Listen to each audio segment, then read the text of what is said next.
irehagwo ni mundu aracikuite na matatu araciarirwo kungu thibitari ya private araciarirwo kundu kungi akimaciarirwo mucie mungi ararehwo na bunda bunda. Gavana wa Kiambu Ferdinand Waititu gutetera thibitari ya Kiambu iguru rigie riboti ya ciana gukwira thibitari-ini iyo.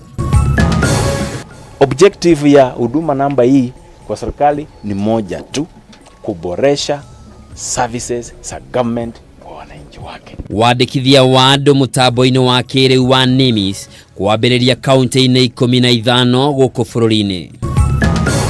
Tutashirikiana na wewe and we want audit. Mwandiki munene wa kiama kia manathi guku bururi-ini Seth Panyako kuria magavana othe mathuthuria kiuga ni mahuthirite mbeca cia kuriha manathi uria gutagiriire. Na digano ciothe iria dana twara igoti-ini hatire undu hana uria ungi hatire. Na umuthi tabarĩra-inĩ itu ya watho na kihoto turarora uria watho ugite kungikinyaniria kihiko ni kiania bwe.